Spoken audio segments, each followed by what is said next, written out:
Catullo. Así es, y como todas las semanas tenemos el agrado de contar con Federico Montero, director del Observatorio del Sur Global. Hola Fede, ¿cómo estás? Muy buenos días. Buen día, ¿cómo están? Muy bien, contentos de tenerte. En otra semana más, en donde tenemos que hablar de las noticias internacionales, en este caso de un nuevo panorama global que ofrece el Observatorio del Sur Global, en el cual pueden acceder a observatoriodelsurglobal.com. Y comenzamos rápidamente, Fede, con una de las principales noticias que tenemos que mencionar y abrir esta semana. Bueno, comentanos un poquito, ¿no?, de qué se trata en esta ocasión y por dónde vamos a encaminar esta charla del día lunes. Bueno, vamos a retomar un poco la escena política en Estados Unidos. Así es.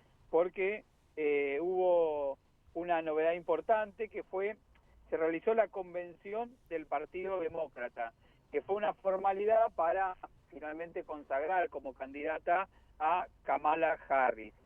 Kamala Harris es la actual vicepresidenta de Estados Unidos que viene, digamos, a reemplazar al presidente Joe Biden, quien era el número puesto para su reelección, pero luego de distintos episodios que se hicieron virales por internet, donde mostraba dificultades cognitivas y fundamentalmente su muy mal desempeño en el último debate presidencial realizado hace aproximadamente un mes y medio, el impacto que esto generó en las encuestas abrió una serie de preocupaciones al interior del Partido Demócrata, no solamente en relación a la posibilidad de perder las elecciones presidenciales, sino también de perder una serie de puestos que también se disputan junto con las presidenciales, fundamentalmente en lo que hace a la composición de la Cámara Baja y la Cámara Alta. Ante ese escenario, bueno, se procesó de forma no tan traumática la renuncia de Biden a su candidatura y la consagración de Kamala Harris. Pero bueno, para darle un espaldarazo en términos políticos y generar una instalación fuerte, la convención se transformó en una verdadera manifestación masiva de apoyo con fuertes figuras del Partido Demócrata, los históricos dirigentes, estamos hablando de los expresidentes Bill Clinton, Barack Obama, Michelle Obama, quien fuera la primera dama en el gobierno de Obama y que también es una muy importante referencia para la militancia del Partido Demócrata, con el objetivo de volver a poner en carrera a los demócratas de cara a las elecciones que van a ser en noviembre. Y la verdad que tuvo un impacto importante porque las encuestas lo que están reflejando es que hasta antes de la proclamación de Kamala Harris, Donald Trump encabezaba las encuestas y ahora Kamala Harris parece haber tomado la delantera por algo más de 2 puntos en el promedio nacional. Quiero destacar acá que a diferencia de lo que ocurre en la Argentina y en otros países de la región, sí, la elección en Estados Unidos no es por votación directa, con lo cual el sistema implica que por cada estado de Estados Unidos, lo que serían las provincias de acá, elige un número de representantes o electores para el colegio electoral. Este sistema electoral lo tenía la Argentina hasta la reforma de la Constitución del 94. ¿Y por qué es importante esto? Porque hay un mapa político en Estados Unidos pintado de azul, rojo, que son los colores donde hay algunos estados que ya se sabe que van a ganar los demócratas, hay otros estados que ya se sabe que van a ganar los republicanos, pero hay algunos estados que se denominan los estados cambiantes o los swing states, como se le denomina en inglés, donde se concentra la verdadera disputa en términos de quién va a ganar la elección. Entonces no es tan relevante quién lidere las encuestas de carácter nacional, sino quién lidere las encuestas en esos estados particulares. Y ahí está muy peleado todavía, con lo cual la disputa política en Estados Unidos está abierta, a diferencia de lo que acontecía hace 2 o 3 semanas, donde parecía definida para Donald Trump.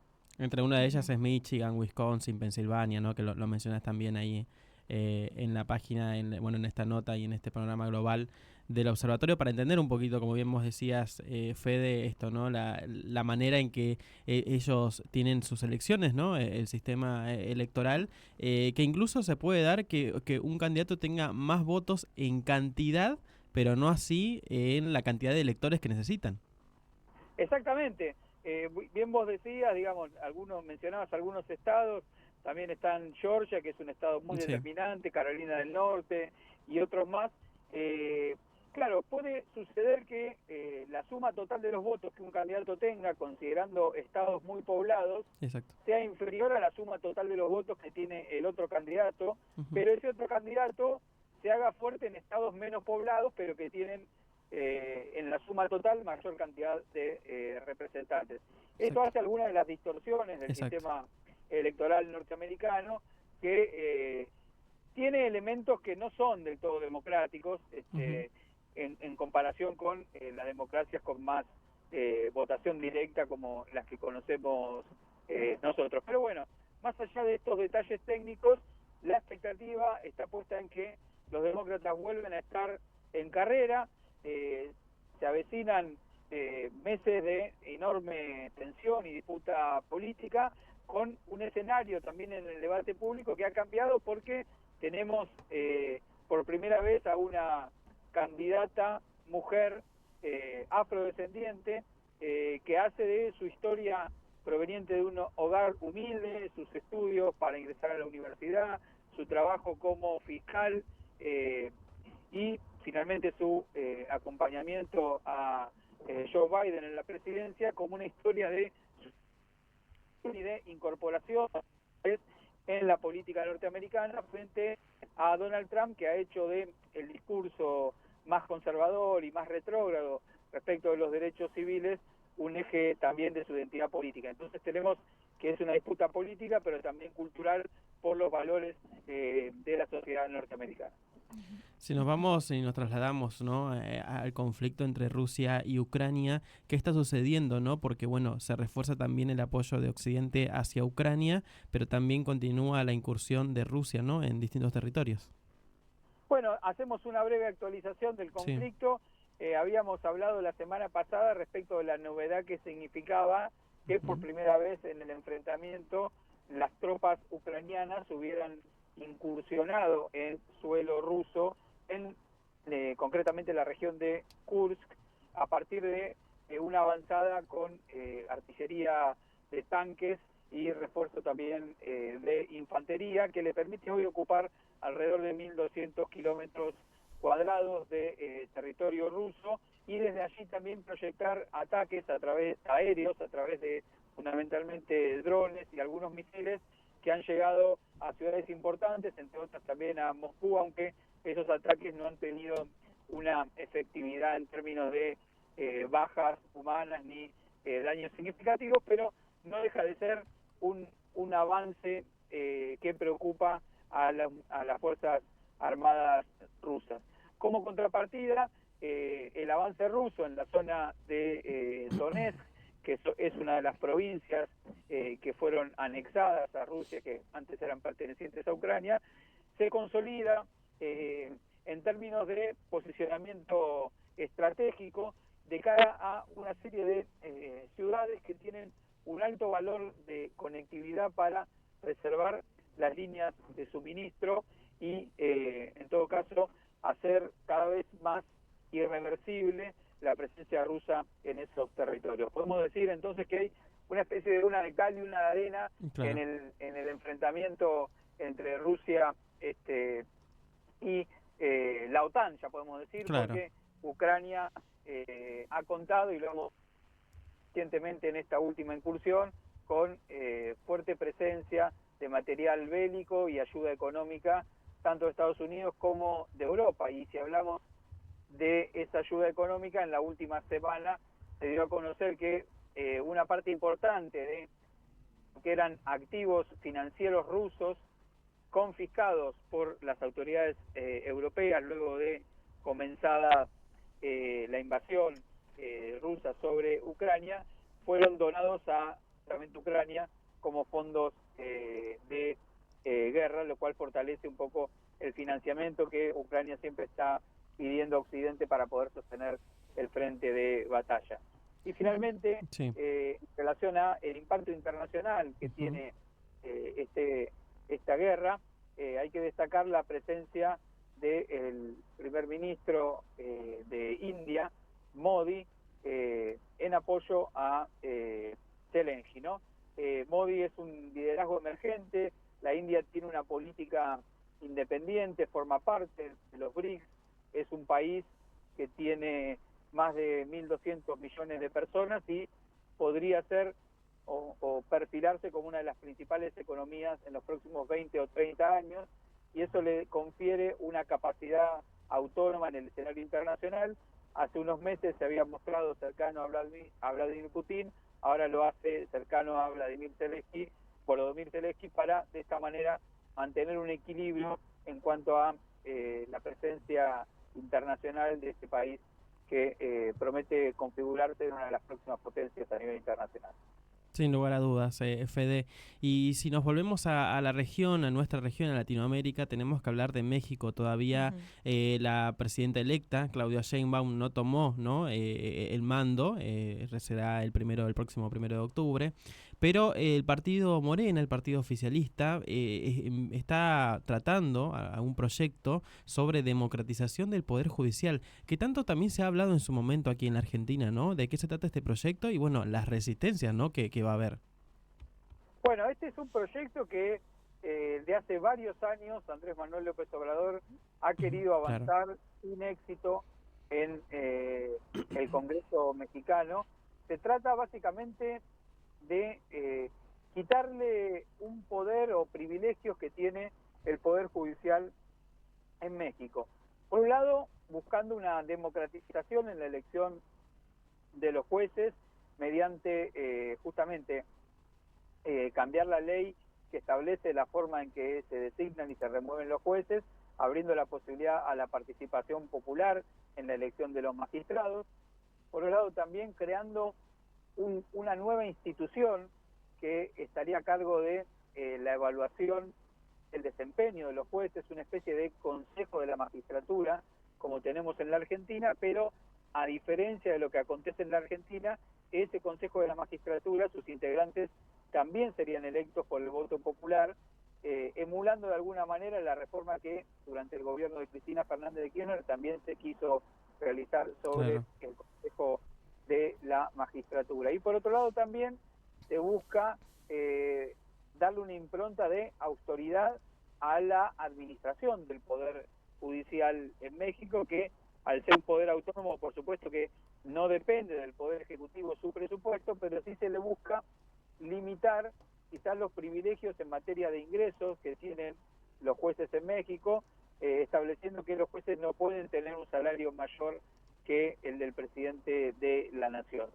Andrés Manuel López Obrador había intentado avanzar sobre este eje, no había tenido el consenso suficiente, pero ahora el resultado electoral que acompañó a las elecciones presidenciales en la Cámara de Diputados y en la Cámara de Senadores le da una mayoría a Morena y sus aliados, que son básicamente el Partido Verde y el Partido del Trabajo, que permitiría avanzar sin mayores dificultades con esta reforma. Por supuesto que del lado de quienes se oponen a la reforma están llevando medidas de fuerza, manifestaciones e incluso una especie de lockout por parte de los jueces, que sería una especie de paro de los jueces oponiéndose a estas medidas. Vamos a ver si en esta transición que se abre desde lo que sería en la recta final del gobierno de Andrés Manuel López Obrador y la asunción de Claudia Sheinbaum, se generan las condiciones para avanzar en esta reforma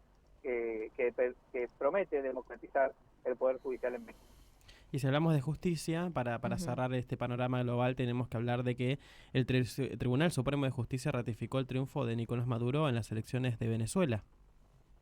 Bueno, sí, continúa, digamos, la situación en Venezuela por los canales institucionales previstos por la Constitución de ese país, que fueron activados por el propio presidente Nicolás Maduro ante las denuncias de la oposición, que algunos partidos de la oposición, los que integran la alianza que mayoritaria dentro de la oposición, y las sospechas que generó la no publicación completa de los resultados electorales en la noche del 28 de julio.